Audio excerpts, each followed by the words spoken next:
From the Green Room Studios at Bates Nursery in Nashville, Tennessee, it's Gardening Inside Out, a podcast with highlights from our Saturday morning live show, answering all your gardening questions, giving you plant advice for any space in your life. Let's start the show. Hey, y'all, that's Tyler Blankenship over across the way from me. And that's Caroline Gant. What's up, introing me? Yep, I introed you. I decided to switch it up a little bit today. The old switcheroo. I surprised you. You looked over really quickly when I said that. Y'all, Tyler turned his head so fast. Yeah, it proves that we're in the same room at the same time. We sure are.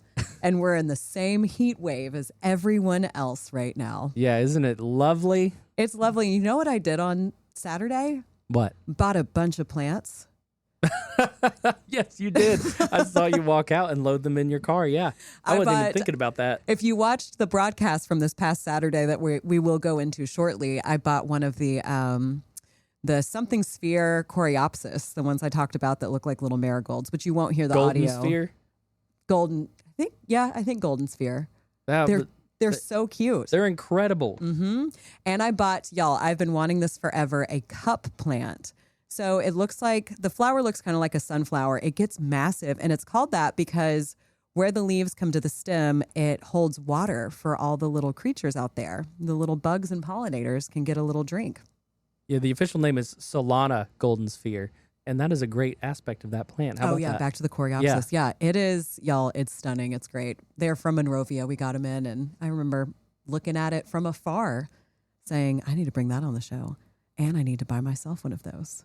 So how many times have you done What's in Room and it's basically been like shopping experience? I would say it's probably about, like I actually do go through and buy it in the end. Well, yeah, I mean, I noticed that you pull some percentage of plants from... I was going to say 20, but I don't think it's that high. I mean, I always want some. And of course, that's why I bring it in room when I decorate the room for the broadcast. So if you're listening to the podcast, if you've never actually watched the show, there is a segment on the video part of the show where I do a tour of what I've decorated the green room with. So that is what we're talking about. And usually I end up buying, I would say 10, 15% of the time, which is still pretty big. I buy something. But this past Saturday, I actually bought two. I bought the coreopsis, and then I got a clematis because I talked about it, I think, a week ago or two. How I was like, because you said, well, the clematis and crossvine has finally come to an end and you won. But I will plant a clematis in honor of that ongoing battle.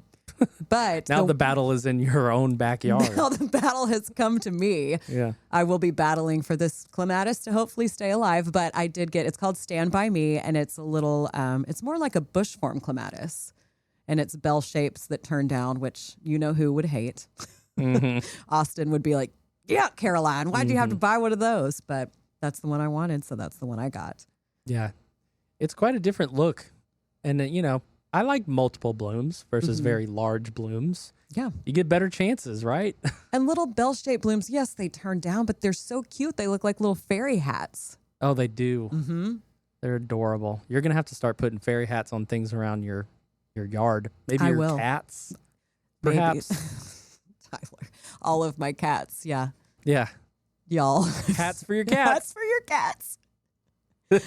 Cats just flock to my property. They just show up. I think they know that I'll take them in and find them homes. But listeners, I have a lot of cats right now. If you're looking for a kitten, right? If you're in the market for a kitten, I had a mama show up. You probably weren't wanting to advertise who has that. about five kittens who are all adorable and so cute. A lot of them have little socks on them, don't they? Yep. 3 out of the 5 of the litter are wearing socks. There's 2 solid gray, 2 gray and white, and 1 little tuxedo who's the cutest little thing. And the tuxedo cat, for some reason, has orange around its mouth. It's like fur coloring. It's the only spot. So he looks like he's been eating too much churro. He looks like he's been eating chili, or not chili, Cheetos. Even chili Cheetos. Chili Cheetos. He's so stinking cute. We call him Icky. Oh, Icky is his name. That's incredible. Short for Ichabod. Ichabod. Yeah. Wow. But yeah, if you're looking for a kitten, everybody, come find me. Send us some fan mail and I'll get in contact with you. But yeah, I bought plants during our big heat wave, the biggest one we've had thus far this year. Haven't put them in the ground yet, but I might do that tomorrow. Well, even though it's hot, I heard that it's still not hotter than June 28th, 2012 here, where it got to 109 degrees. I remember that. And that's not the heat index. That's the actual temperature. So I think I still have a photo from the Walgreens on West End, showed the temperature, and that's back when I used to bike everywhere. And I took a picture. I was like, wow, it is hot today. yeah. And, all the plants are still here in spite of that heat wave. So, there thankfully has been pretty decent rainfall recently. So I'm glad that we're not drying out and roasting too bad. Now, this probably will help dry things out more. But we're seeing rain in the forecast the next week, and not to make this too much about weather, but there will be something on the other side of this that can cool things down a little bit. There's always something on the other side, y'all. Yeah. Now, containers, I have to stay on my containers right now. I have quite a few things that were drying out, showing signs of wilt. Now, with temperatures this hot, things are just going to wilt anyway in the afternoons, especially new growth. But it'll recover. It will bounce back. But yeah, you're right about containers.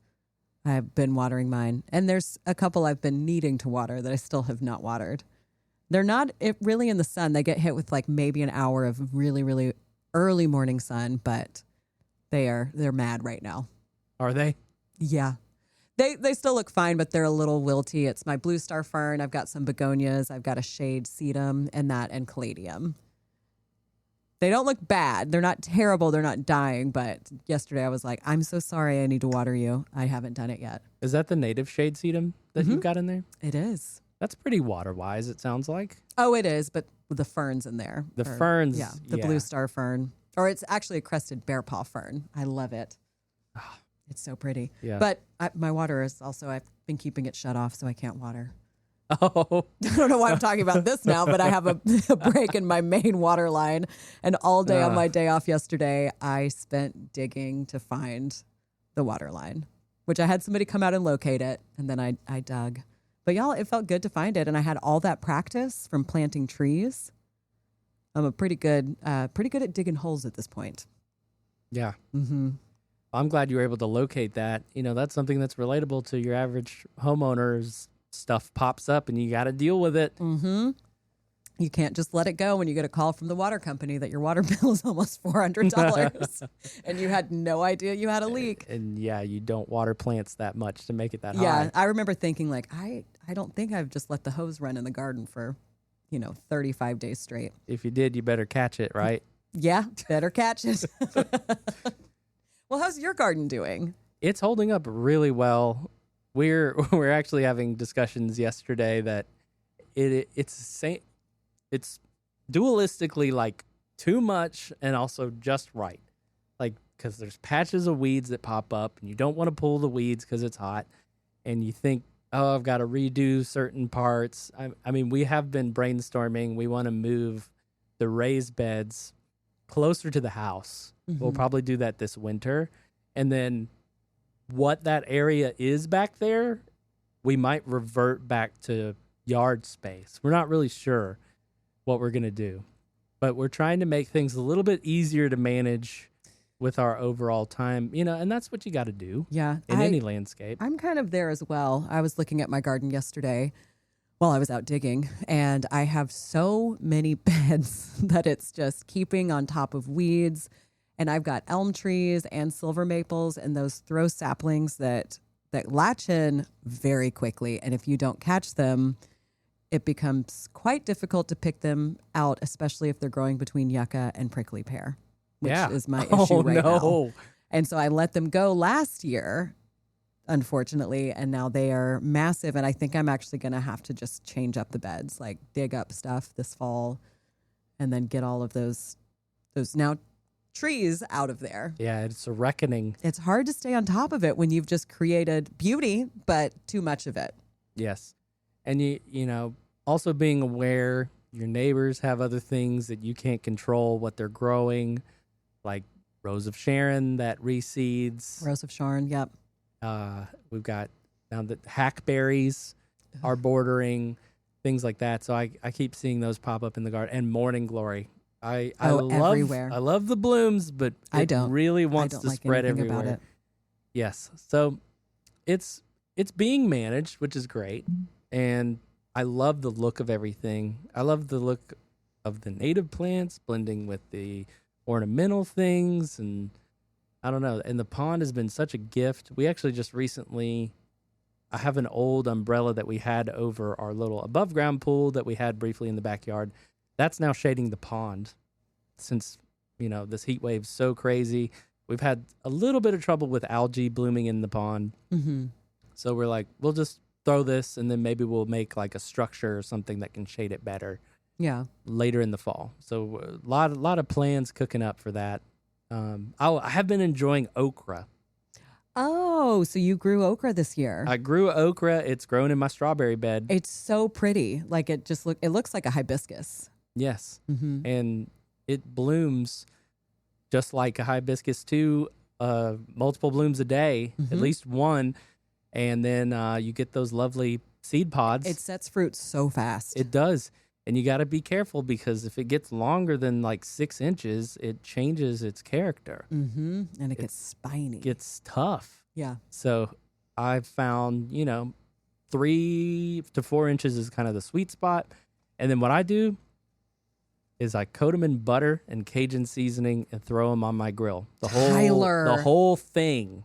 I love okra. That sounds amazing. It's like 2 minutes aside. You just keep flipping, char it up, and you can just literally just pop it. You're going to bring it in? Eat it. For me to try? I'll probably make some when we have our little super soaker day. Oh. We're having a super soaker day here at Bates Nursery. We are. It's just for the staff. And now you're making our listeners jealous. Well, about super soakers? And okra. Super okra. Super okra. Well, I'm going to try and bring some. Hopefully, I have barely enough right now. I've got 4 okra plants. We maybe have like 1 solid okra meal a week from it. So I need to plant more if I'm going to have regular okra action. Yeah. 4 plants is a lot. I mean, I grew a whole line of it one year, and I couldn't keep up with harvesting it because there was so much of it all the time. I'm wondering if it's going to ramp up even more from here because I'm seeing it now loves that the there's heat. I bet 3 or 4 per plant coming up, which I'm fine. Mm-hmm. I'll have a whole basket of it. I don't care. I kind of wish I'd grown okra this year. My beans are going crazy. So crazy that they're getting giant and I need to get down there and harvest more. Yeah. But it's so hot. That's the rub. And my beans are in sun all day. Like hot beans. There's not hot beans. There's no shade for them. But now a lot of them are getting to that point where they're just too big. They're not really good to eat anymore. But I need to remove them from the plant. Definitely. But they're so healthy. Well, that's good. And I'm getting some tomatoes. Yeah. Have you gotten any? My celebrity's taking forever to ripen up. No, I haven't gotten any big tomatoes. I have a lot of green on the stems, but it's my sun sugars and my sweet 100s that I've been down there snacking on. Mm-hmm. Friends have told me that the cherry tomatoes are ripening, which is great. Mm-hmm. I'm just wondering how long it's going to take the other ones to come into line. But then you'll have too many. Once they do, you'll be like, oh no, it's too many tomatoes now. Exactly. I don't know if I'm ready for that. You're ready. You're ready. Well, I am ready to cut some big you. Slices and make a nice little tomato sandwich. I'm so ready for that. Just to mayonnaise. To mayonnaise. Okay. A mayonnaise sandwich. Tomato, mayonnaise, pepper. That's all I need on that. Perfect. It's the best. Now I'm getting hungry. Okay, so this is a little personal journey or whatever. I worked at an art gallery as an intern like a decade or more ago. And it was also inside this jewelry company and fine dining ware or whatever. And so one of the sales people for the jewelry side of things during lunch, he was just like, "Do you like tomatoes?" And I was like, "Sure, fine." So he goes. Is that how you said it? Sure, fine, whatever. Sure, fine. I like tomatoes. So he goes to this farmer's market, which is pretty close by. Comes back. And I've found that he peeled a tomato completely, like peeled the skin off of it, added a little circle of mozzarella cheese and fresh basil leaves, and then sprinkled salt and pepper on it. Okay. And he invited me to sit down and try it. It was crazy, and I loved it. It was really good. Yes. So It was he so peeled, simple. Did he blanch it or anything, or just like it was a fresh tomato and he just peeled the skin off? It was just fresh. It was a fresh tomato. I don't think it was blanched at all. Not that I mean, I didn't see him prepare it, Yeah. but it was pretty amazing.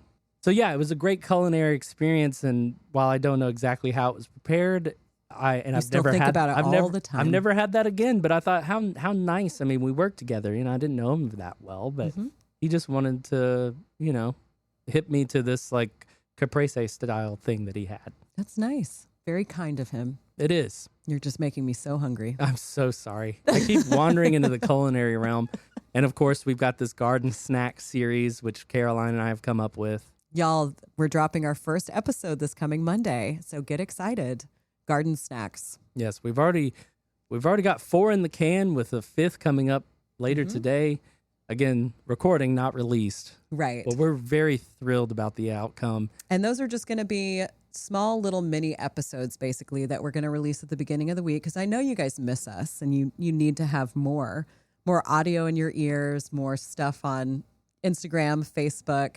But these are episodes where we are bringing in gardeners, we're bringing in staff members here at Bates, community members, and kind of just sitting down and having, I wouldn't even call it a Q&A, but it's like friends talking Like a over fireside coffee. chat. A fireside chat, exactly. And our first one is a very special one that I'm very excited about. When we were doing the recording, the whole time I was just like, if I was listening to this right now, it would just be taking me off into like a little magical fairyland of gardening.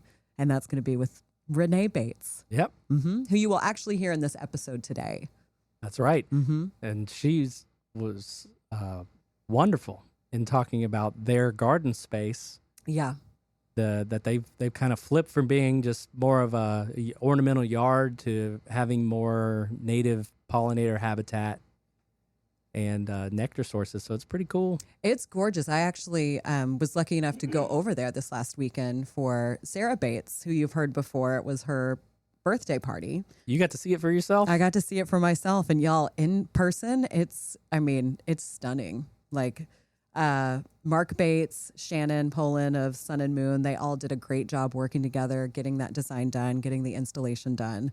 I got there and I was just walking around, and Sarah had to come out to be like, Caroline, come inside. That's where everybody is. Because it's just like as soon as you get there, you're like welcomed into this beautiful garden. So they did a fantastic job. That's excellent. Speaking of gardens and landscapes, one thing I've really been noticing that's popping off right now are crepe myrtles. I was about to say Amsonia. Okay, Amsonia it's too. Just huge around town. Yeah. But yeah, crepe myrtles they're blooming. Mine aren't yet, but I know they will be soon. I think it's also the completeness of the bloom too. I feel like they're really prolific this year. They seem to be full and all over, and the color is very wham bam. Yeah, I'm slowly growing in my appreciation for crepe myrtle. I used to hate them, not like them at all. You can still hate them. I can still hate them, but I don't anymore. Actually, I like them. I like certain ones over others. Which ones? I like the black leafed ones, but I don't like the black leaf with the red bloom. I want it to be like purple or something kind of pastel-y. Oh, yeah? And I like Natchez because I like the bark as it matures. Yeah, love the exfoliating bark. One thing that I noticed amidst all of this crepe myrtle frenzy that's happening is that there is an absence of 9 bark. Speaking of peeling exfoliating bark. What do you mean? Like people aren't planting it? I'm just or not it's not seeing blooming? it. Yeah, I'm not seeing it planted as much as crepe myrtle. Oh, it's definitely not nearly as popular as crepe myrtle, I would say. Yeah, and I've got this one little one that's on the corner of my patio that's doing wonderfully. I've got the Savannah Sunrise or Savannah Sunset. I can never remember. But mine's doing great. Like the leaf color right now, it looks like a sunset. It's like orange, red, kind of a chartreusey kind of color. Yeah, that's the native one, right? That we all gushed about recently. I guess I feel like it would be a cultivar of the native. Native-ar, yeah. Yeah, but it's not the straight native. But yeah, Right. I got it last year. I actually lost one. I bought 3. Of course, one died, which is A fine. sacrifice. Kind of annoying, No but kidding. it's fine. But it's okay. Yeah, but I like 9 bark more than crepe myrtle. I'm kind of coming over to that as well. But now I'm thinking I have so many multi-stem things in my front yard because I kind of want it all. Yeah. And I'm like, That was a little tiny evil laugh right there, Tyler. Well, how can I fit it all in there? Because everything's going to grow, 15 to 20 feet tall and wide without things competing. And then also I want to avoid my water line because I don't want to cause a break by planting a bunch of things in the front yard. Back around to water line. Yeah. So I'm scared about mine. Our water line was not where we thought it would be. We had to hire a company to come out and find the leak because we didn't even know the location of ours. Our house is ancient and it's had so much done to it. So the first bet that Austin and I ever made, I won, of course. And he bought me a Dawn Redwood, which I planted in 2020. And it is close to my water line now that I know where it is. So I'm thinking I might have to dig that up in the fall and move it. But I don't know how that's going to go. That is a massive plant. Yeah, it's a huge, luckily, I mean, when I planted it, it was small. It was maybe 5 foot in the ground, probably a little bit shorter. But in the last 2 years since it latched in, it has taken off. And right now it's not a problem. But if you know Dawn Redwoods, they get massive. And, in 30 years, I'll hopefully still be at this house. Then it's going to be a problem. Yeah, just trench you a new line. Just go around, take it all the way around. Yeah. I guess I could just hope for the best and let it go. What would you do? Would you move it or would you hope for the best? Well, how far away is it? From the current water line, from where I'm pretty sure it will run, it's maybe 4 foot. 4 feet? Yeah, it's close. Our water line is in a completely different spot than we thought it was. 4 feet. Our water line apparently I was like, moves at an angle and then swoops around. They were like, your water line is kind of crazy. So what we thought would be the direct line to where it goes under the house is not. Makes me wonder if they directed it around something else way back when. I don't know, but y'all, I think I'm going to have to maybe dig this up. Maybe I'll hire Shannon of Sun and Moon to come dig it up because this is going to be, I don't want to lose it. Yeah, of course not. I don't know how well Dawn Redwood is going to transplant. But I don't know. It's a good 10 foot at least now, probably pushing 14. Well, 10 pushing 14. Yeah, we're between the two. Y'all know how bad I am at height. I can stand and look at it, but it's tall. How many bird baths is it? Too many to name. Okay. Too many. All right. Well, maybe you're at the cusp, the threshold of being able to do that safely. I mean, I certainly would be looking into that. And also fixing that leak, of course, because that if the water's in the ground, it's going to seek the water source that's closest. Oh, yeah. The leak is actually pretty close to it. So, not super close, but close enough. But I found the leak. It's getting fixed. It's getting handled. And maybe we'll go ahead and move that Dawn Redwood this fall. Yeah. Fingers crossed it doesn't kill us and doesn't kill itself.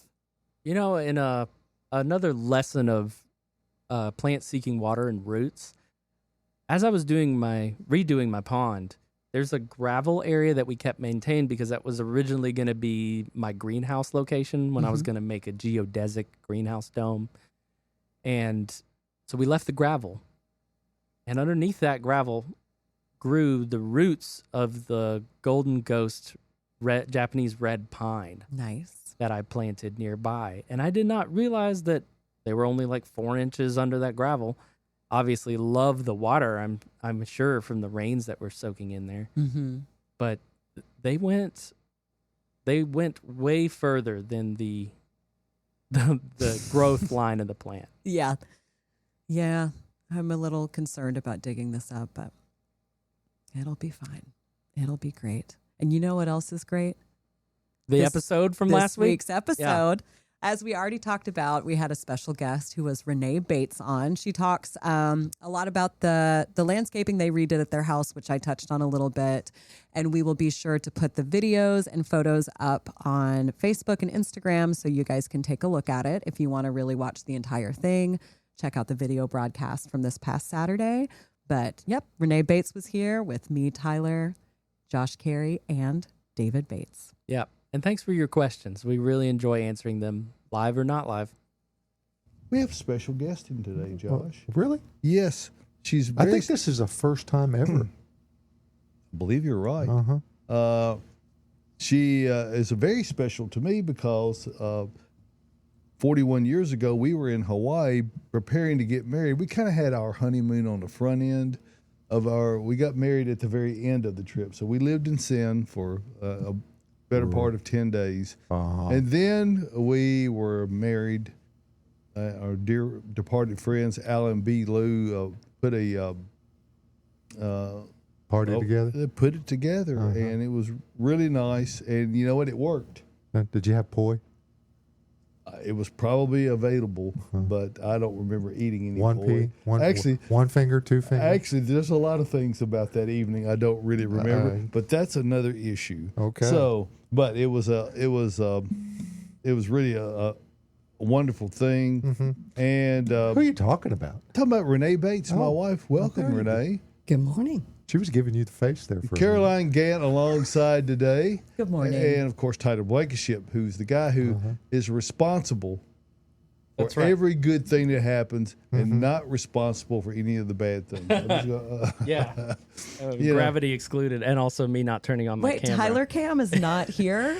I'm using the same cable to charge my remote for the show that I am to run the camera. So we just have to believe you're there. Maybe he'll be able We'll to. trust his voice. And we've had some charging issues this morning. That's part of our connected world that we live in. We got devices. And Yes, we do. So Wow, that painting makes it look like this is a living kind of work of art in here. Yes, and what I'm showing here is Renee's website.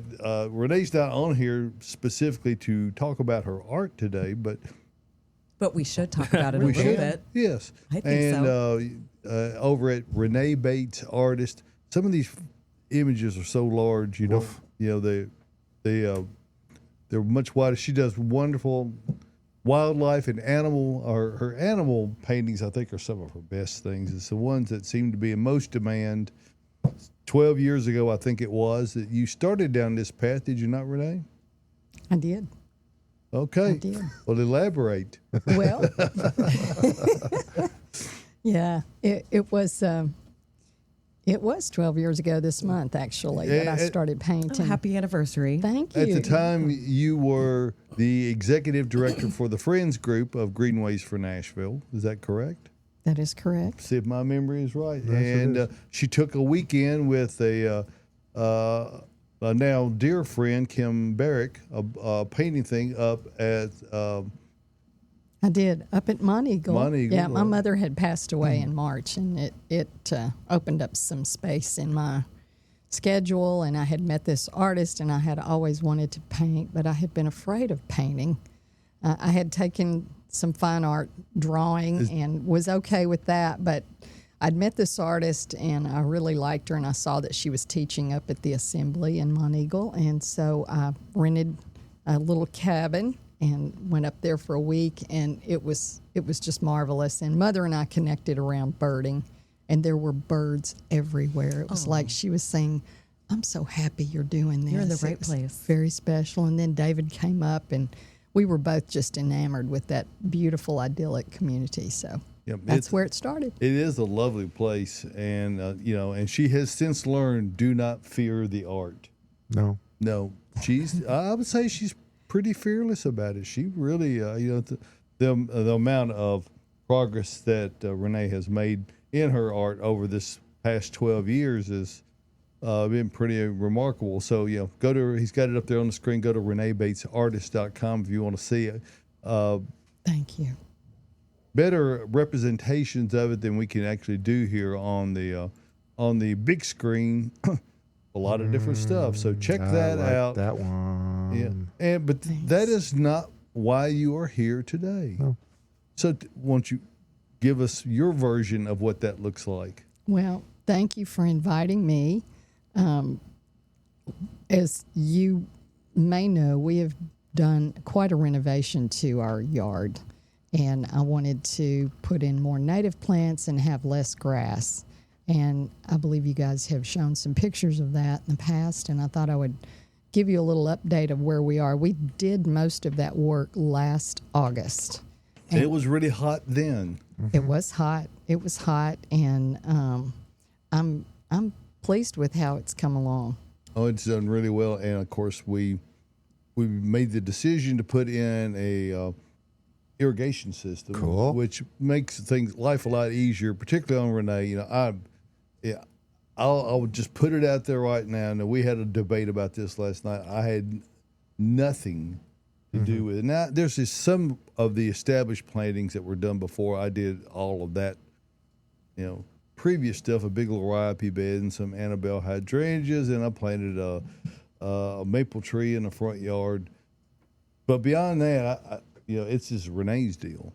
And Well, thank you, David. You did have a big part of that, but actually we also worked with your brother, Mark Bates. my brother Mark, who's a wonderfully talented landscape designer, and although he's officially retired, He still works some. he still works some, and his insight is as keen as ever. So he has this great eye, and when you combine his eye with Renee's eye from the art world, You got a set. the end result is good. And we'll get to those photographs and let Renee talk through the process, the before, the after, and it's quite a stark difference. Caroline, how are you today? I'm doing great.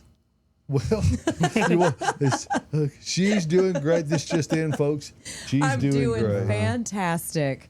I'm good. You know, it's been raining, so that's watering my garden, so I haven't had to get out there and water, which is always a bonus. And everything is blooming and looking wonderful. So, I would say I'm good. Well, I think Renee supports you in that feeling, in that. Not having to go out and water. Well, Yeah. we still have several containers, and the rain doesn't really do them, and the irrigation doesn't quite. Even though we've got some separate emitters, the irrigation system is one of those things that people place a false sense of full reliance upon. Irrigation systems. Somebody's radio's on. That's not me. Next door. Okay. So, they're in the adjoining studio, also known as Adam's office. Studio B. That's So, the really green room. Yes. Green room. Mhm. So, Irrigation. irrigation, thank you. Irrigation is one of those things that people become too reliant upon, in that thinking that it will just take care of everything.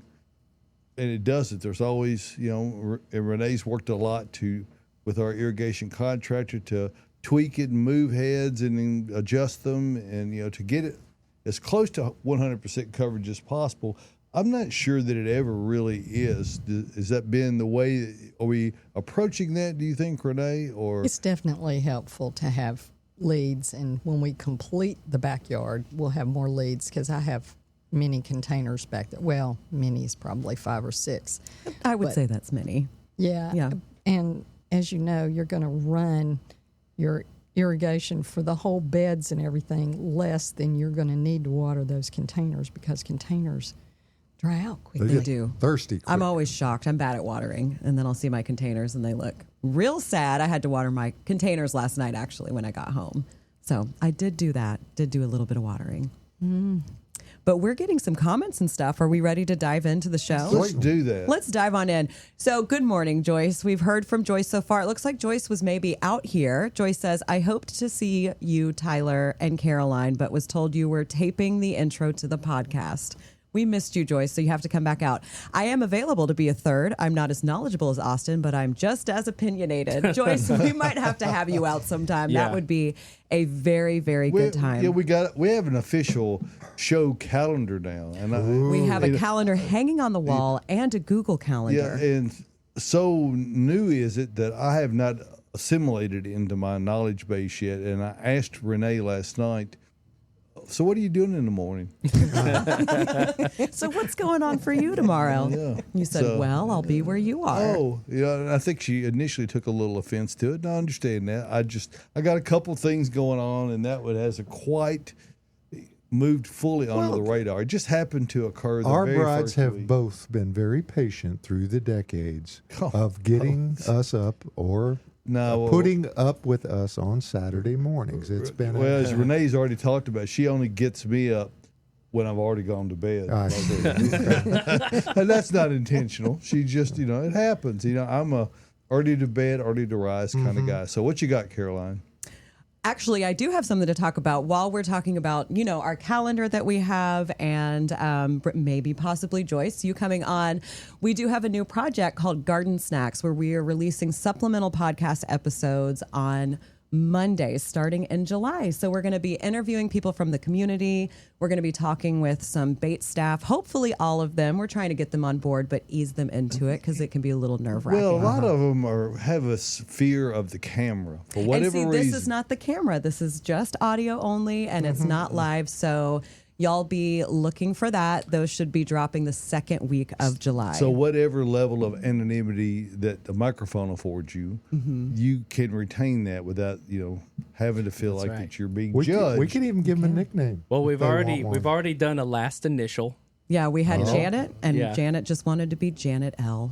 Okay. Well, And we're working at your level. We just want to hear from you. yeah.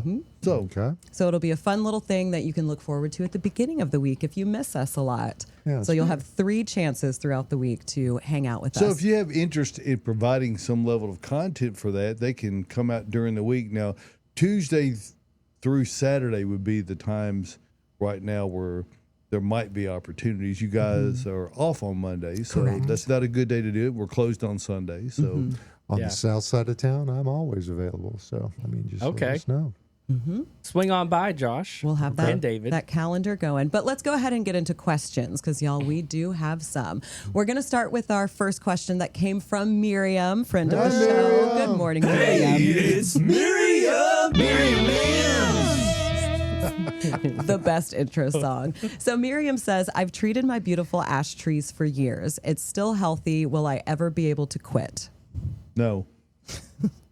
Not with the borers. No, I mean, emerald ash borers are a problem, and there's no reason to believe that there will ever not be a problem. There are, and I'm not sure what your treatment is, Miriam. I'm assuming you're applying a systemic. Those are not inexpensive. They have to be applied repeatedly. I wish I had better news for that. So if you have issues with emerald ash borer and of course you have ash trees, it's going to be part of the future.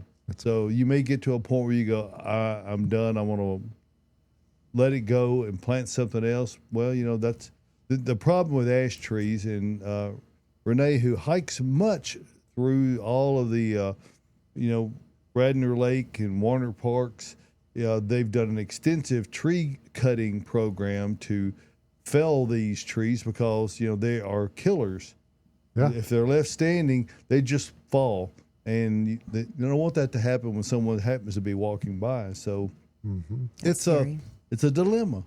Sounds like it. A little bit frightening. So Miriam, you're just going to have to keep treating it. It sounds Either like that, or Just put it in as a budget item for the annual. well, or really be good at identifying ash trees and steer clear. Yep. don't walk underneath them. All right, can I still plant any veggies and herbs? Of course you can. You can, especially herbs. I mean, you can get herbs in the ground kind of any time of the year, depending on what they are. We probably still have a few tomatoes, do we not? I think we have some tomatoes, maybe some peppers. Tyler, have you seen back there? We definitely have some 1 gallon tomatoes and peppers as of the beginning of this week. So That's cool. So we're still able to get those in. You know, what you lose this time of year is the ability to, to be able to have more of a selection in the smaller sizes. So when you're planting them, it just is the kind of thing where you're kind of limited to what is available. it's never a bad time of year to add Earth Mix to your garden. Earth Mix garden products are sustainably sourced, living soils and amendments crafted to give you the best success for your gardening efforts. Establishing a raised bed?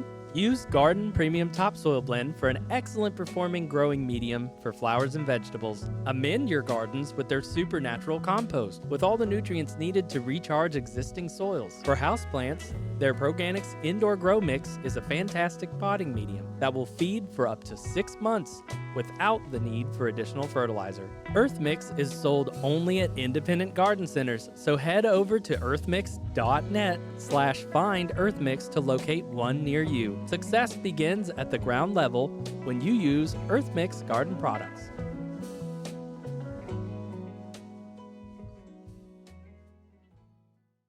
All right, are we ready to go to a little special segment? Let's Special. go. Yes, I guess I'll make up a jingle on the spot. Yes. Over there, it's the Bates Way. It's Renee Bates segment today. All right, Tyler. Amazing. Thank you, Tyler. Uh-huh. Wow. That's a hard act to follow. Oh, no, you're natural. You are. Oh, well, thanks. So you did bring some visual aids for us, and you wanted to speak about your... Transformation. Yeah, I took some pictures. So if you want to roll those, we'll talk about what there is. Would you like to start with the before or the videos? Sure. Let's see Okay. the Either before. one. Okay, let's go with the before. Okay. So what are we this looking is at? the before. This is the front of our house. And some people might look at that and think, well, that's the after. If you like a manicured lawn, though this lawn is fescue and we don't put chemicals on the fescue, so there are a few other broadleaf weeds in there, but Heinz we- 57, right? yeah, we would reseed in the fall and put some fresh. But the next slide will show you where we are today. Okay. Wow. I wanted to put in some natives and some herbs. So in the foreground, you've got Pennsylvanica sedge, which grows around here. Actually, once we got those in, I found it growing natively in the backyard. Wow. We also have a border around that bed of creeping thyme. No, that's not the creeping thyme. That's the culinary thyme. And then within that bed, the lighter green is marjoram, which is my favorite herb. Oh, yes. Renee gave me a whiff of that last night that she had on a tray for this party that she put this tray together for, and it is just incredible. Yeah, it smells so good. I love that herb. That's fantastic. So the marjoram, I've grown that before. That definitely perennializes, right? Yes. It definitely So will does, the and thyme. it stayed Yes. evergreen in the backyard. It'll be interesting to see. It was kind of in a protected area in the backyard, but this like- one, Yeah. Well, and what you will also notice that in the process, we discovered rocks, Look at those big rocks. and there's Mark some big Bates. rocks there, and you will see more of that as you roll through the slides. yeah, Mark Bates loves his rocks, and he is such an artist. And he was explaining to me, and forgive me, I don't remember the word, but he was explaining to me the way that he plants trees and places trees, and I think he probably does the same with the rock. But he said the ancient Egyptians used the stars and when they set up the pyramids, and there's a word for that, and Illuminati.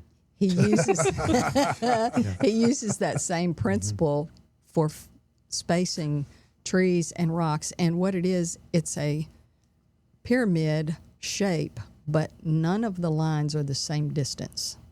So if you think about the three sides of a pyramid when you draw one, none of those lines would be the same length. And that's how he places things in an artistic way. And of course, we know the rule of odd numbers when placing things. And I think we Hence, have 5. 2 rocks. And no, you can't see the whole shot. There are definitely there's more rocks than 3, 5 large rocks out there. I think they call them boulders sometimes. Yes. These are not lightweight little things. No, Doesn't look no. like it. Thanks to Shannon Pollen and his team for planting and placing. I found another one here. Is that Yes. another one? Oh, I love That's a good That's boulder. up at the street, and this is a bed that has quite a bit of Annuals in it love the iris. Those are light pink. But this is kind of like if we were standing where that other photo was, we've turned to the right and we're looking down, right? Yeah. We 'Cause turn to, right, exactly. Thank you, Tyler. Yeah. And we've got a collection of heuchera right there, or I see heuchera, that. tomato. The heucheras are all different varieties, including berry smoothie and palace purple, and just, it's fun, the names that they give these heucheras. There's so many varieties of them and so colors. And then that's a baby wing begonia and a peach drift rose, and you've got a green leaf Japanese maple back there, and then on the right you've got the crimson queen. Wow. And we're going to transplant a weeping hemlock that we've had for probably 18, 20 years. We're going to transplant that up into that bed this fall, so there's an evergreen element there. Very good. And this photo really struck me, Renee. Oh, thanks, Tyler. Asculus, and you shall receive. Asculus pavia or This is parviflora. parviflora, I believe. Okay. And if you get your nose into those white blooms, Bottle brush buckeye. yes, there's a sweetness, and the hummingbirds. This was planted mainly for the hummingbirds and for the architectural Coolness. structure of that plant in the landscape. I love how it mimics the structure of the larger stumps behind it. Yeah, the hemlocks that are back Yep. there. The Oh, hemlocks. yeah. Yeah. It's, Thank you. and then I've got another one here. Tell us about this plant. This is a volunteer mullein. And love mullein. isn't that great? And I'm sure, Caroline, you're seeing them on your way to work all the time. Everywhere. Yeah. Along the roadsides. This plant likes dry. It's a native. It reseeds prolifically. It is a biennial, but there's It's also medicinal. Very too, isn't it? medicinal. Yes. Yes, that's what I understand, that the Native Americans have been using that plant for I wonder if the hundreds of boxwood years. appreciates the mullein at this moment, because it's taking the place that the boxwood would rightly be planted in. Well, it's just waiting its turn. But I there's love that it's sitting there. yeah, there's a waiting pot to go of in. dirt that Well, it that keeps- mullein came up in. It keeps scooting closer. I think It's like, I'm ready. Hey, man. I love that you kept that, though, that You're it in my came up spot. and you decided to just let it go. Thank you. I don't know if anybody remembers how small some of those prickly pear cactus were in August when we put them in. Yep. But they are happening. They look so good with that rock. Beautiful. I love those. And at our neighborhood gathering last night, I had several people who says, your landscape looks great. It's just so different from what it was before. And I think that's one of the, there are no rules in landscaping that says you can or you can't do that. And it's a very stark difference in look, not just to what we had before, but to what others have. That So brings me to a question about that. You have a historic overlay at your house, don't you? Did you have to get any special permitting for this? No, it Okay. does not extend to landscaping. Okay. No, Okay. it doesn't. And that little blue stem grass that's in that bed and the agave, those are all native plants. The only thing in that rock bed is red yucca, which is native to the Southwest. And you got to have a little bit of that color. It's Absolutely. beautiful. But thank you. That was gorgeous. I saw some echinacea that popped up, too. Yep. I think Tyler threw a picture. There's a- Also stunning. a yucca on the left. There's with a some, yucca. Japanese garden juniper is not native, but like I said, I'm not a purist in Same. this, but it's it works. Well, to be able to take a native approach and at the same time still embrace reduced maintenance is really important. And one of the reasons for wanting that stone in that section along the street was to keep people from parking on the landscape. When there was grass there They would just drive up on it, all the time. even though there's a curb. Even with well, a no there was parking no sign. curb, so Oh, yeah. okay. And there's a lot of construction that happens in the neighborhood, so you had parkers. Just And then running over your stuff. Here's Wow. a shot of the backyard, right? This is fun. Those stones just went in. Mark Bates at it again. He went and hand selected those stones. He's got such a great eye. And then the evergreens are American pillar, so they're not going to get as wide as the green giant. They are Arborvitae. a more columnar form of arborvitae. And then you see those containers, and yeah, that's fun. There's a lot of mint back there, and the bright chartreuse is moneywort. Lysimachia. Yeah. Lysimachia, yes. That plant has a lot of names depending on where you are. It does. I've got it. I like it. It's a nice little thick ground cover. It is very nice. thick. Mm-hmm. And we're going to a video. Okay. Yes. Who's that flying around? It's a little ruby-throated girl. She's on the Blanche Sandman honeysuckle right there. And I haven't seen very many hummers, but I think about July they start showing up more. Right. Yeah.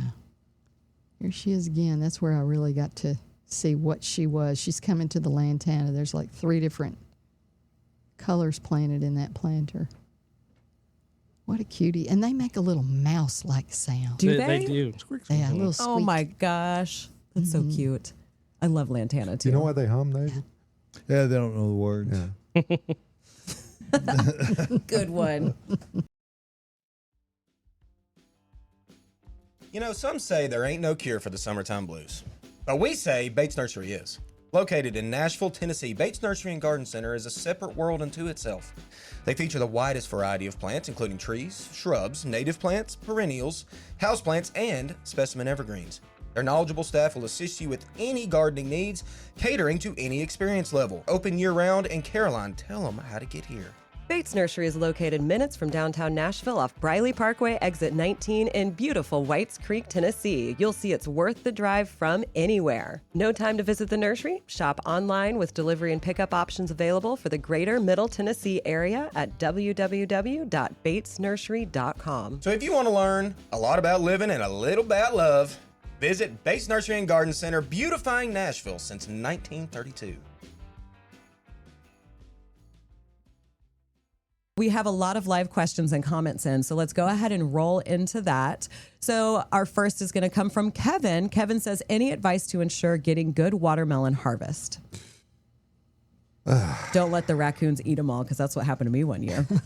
I had like 10 of them, and they ate them all in one night. Lots of It was space. a massacre. Yeah. I bet they were had a sick. party. They had a party, yeah. It was kind of cute to picture, but I was like, no. I've also heard about putting the fruit on a paver or a Piece bed of of straw, cardboard, something anything, yeah. to keep it from rotting in the bottom. You Right. want to keep the moisture off. And off of that. that way it's easier to turn them. You know, if they're on a hard surface, they are more firm surface. They tend to not, be as susceptible to that. Steady water. That's Yeah. a good advice right there, Josh. Steady water. Kind of hard to get here. Yeah, with our it's like all or deluges nothing. and droughts. And then Cindy says, good morning. I have many potted roses since 2025, and some have black spot and a bit of fungus. Are these just normal for Tennessee, or should I continue to treat? Just don't want to treat with chemicals. Yeah, it's very normal. That's what a lot of my roses And if look you like. have roses, you're going to have black spot. Yep. You're going to have other pests, and even the really tough, bulletproof roses that they are susceptible to it. Now, avoid things like overhead irrigation. Now, in a setting like we're in, we don't have any choice but to overhead irrigate. We do it at the latter part of the day so they have time to dry and don't stay wet overnight, which reduces the incidence of it. But if you can water them from the bottom, you can greatly reduce the amount of. But heat and humidity are so prevalent right now, and as you'll see in the coming days, we talked about earlier. What's the dew point going to be when it's 100 degrees? All I know is that 70 plus. I have mathematically calculated the dew point can never be within more than 3 degrees, 3/10 of a degree of what the actual air temperature. Wow. So. All right. And then we have 2 different Debbies asking questions. Debbie number 1 says, Renee, I loved the shot of your rain chain on the front of your house. I noticed that as well. I wondered if it gets water somehow from the gutter. I really love them, but don't have a place without a gutter to put it. Well, It replaces you your can downpipe. replace your gutter. We didn't have a downpipe there. And we needed one, and I found that, and it's mesmerizing to just stand there and watch the Amazing. rain run through that. Do you have little chimes on it too? No chimes, but it goes from the gutter down to the ground, and it goes into a box. And then when it's raining very hard, it goes out into the yard, and there's a pop-up that distributes the water. So it's quite effective and fun to watch. It is very nice. I love them. Magical looking. They're cute.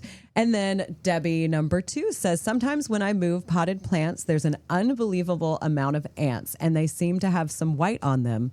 Same. I get this all the time. Any suggestions to get rid of them? Oh, I think one bit me last week. Watch out. Wipe it off. Uh-oh, Debbie. So what do you do, Caroline? Nothing. No, those are I not just going to let them be. go. They don't mess with the plants. They're not going to be fire ants. Yeah. And you're going to get pill bugs too. Maybe a juicy worm underneath that pot too. And that's not a bad thing. Not a bad thing. But yeah, I don't do anything with the ants when I have them, when I shift my pots. Now, if it's my house plants, I'll usually just switch out the soil when I'm going to bring them in, because I don't want to bring all those ants into my home for the winter time, because that won't be very fun. If there's some kind of nectar source they're going after, you could try and neutralize that, because there's a reason why they're there, and it's food. And maybe a little place to raise babies. Oh, to keep them nice Those and pots safe. get so nice and warm, and Yeah, they're I mean, just it's- a good little shelter.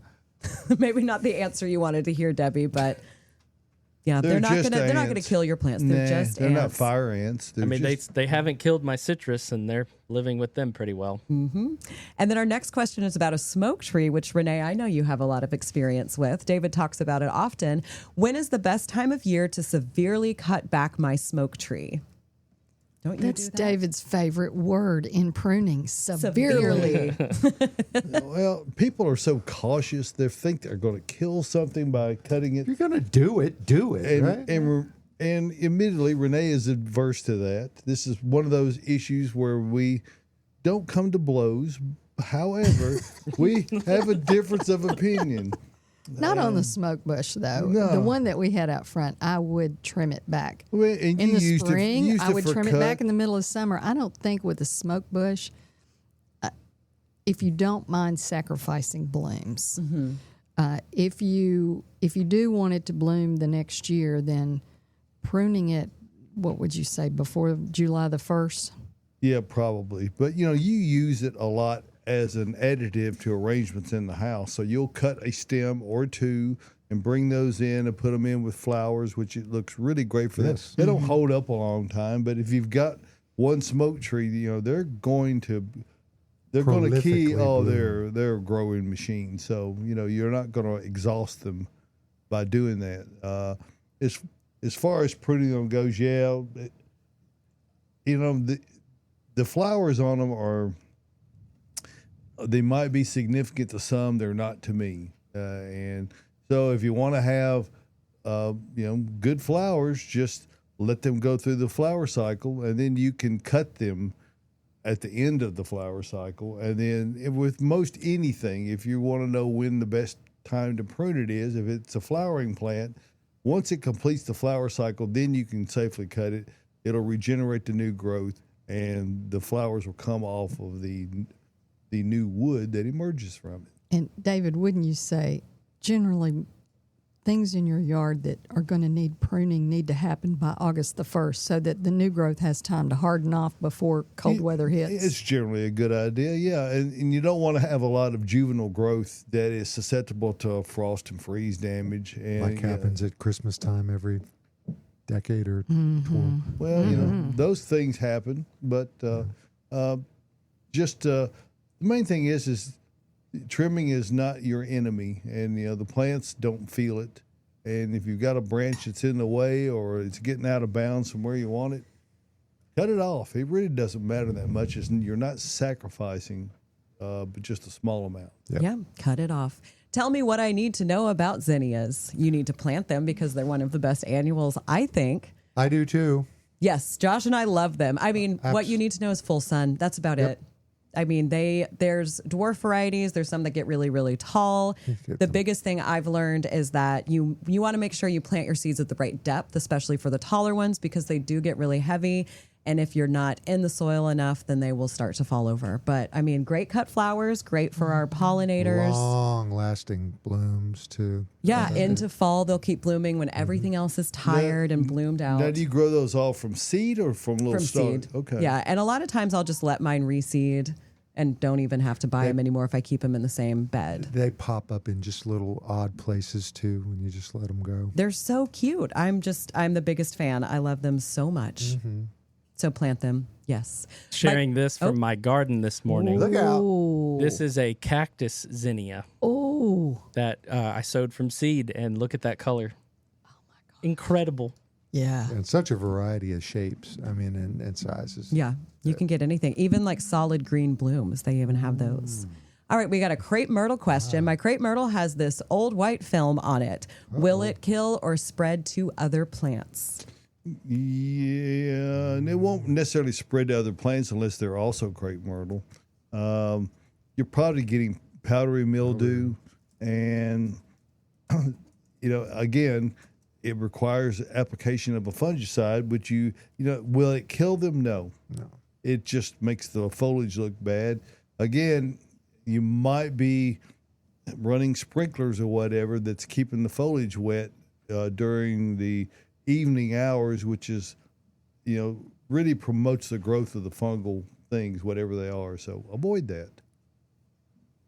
That's right. And we're right up here at the end of it, Caroline. So you got any more? We also had a question from Jane Ann on YouTube. I saw some comments, but I didn't see a question. She said, it was further back. Fingers crossed for more rain. What cool season fall veggies need to be started from seed in July? Ooh. The ones that you're wanting to grow. Most of them, yeah. And it's very difficult because they don't like the hot weather. And having the spot that is both sunny enough and yet cool enough to be able to promote germination without them, bolting and getting spindly, that's the trick. So Start them inside. yeah, and many people therefore will buy the plants on those simply because they've been started up in Michigan somewhere and we ship them down. And but try it.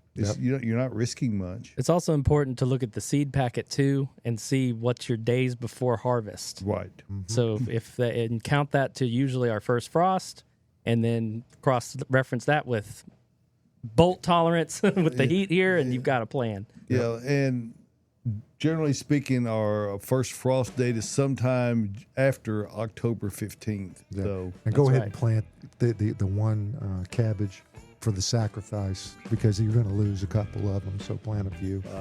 absolutely. Well, speaking of sacrifice, Josh, we have sacrificed ourselves. We put ourselves out here on the line. We want to thank Renee It's for no being here sacrifice today. to be Yeah, here. thank you. For the folks. For coming Thank you. on. Thank you Many, for having many, me. It was many fun. complimentary compliments. Yeah.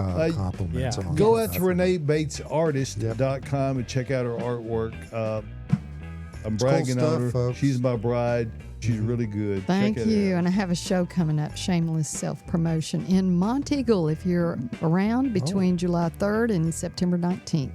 Sounding Stone Gallery with the Nashville Painter Salon. Very cool. Yeah. Very, very Great cool. reason to get out to the plateau. Yeah. It's not a always a bad good reason in the summer, that's for sure. A lot of really good places to eat in Mount Eagle, too, folks. Look it Yes. up. Hey, thank you for being here. We're going to come back next Saturday Yep. morning. We will be here live, even though Yes. the nursery will be closed. Yes. And we'll do another show for you. Hey, during the week, like, subscribe, share, turn on your notifications, watch for the podcast on Wednesdays and a new feature on Monday. Mondays. Monday. Hey, thanks again for joining us for Gardening Inside Out. We'll see you next week.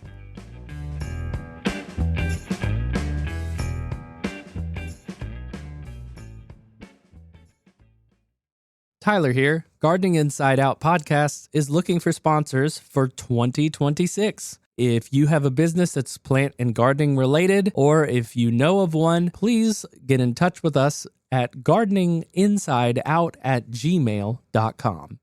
Thank you for listening to Gardening Inside Out. It's hard to believe we're into our third year as a podcast, and we love hearing from you as we learn who our listeners are and what y'all enjoy about it.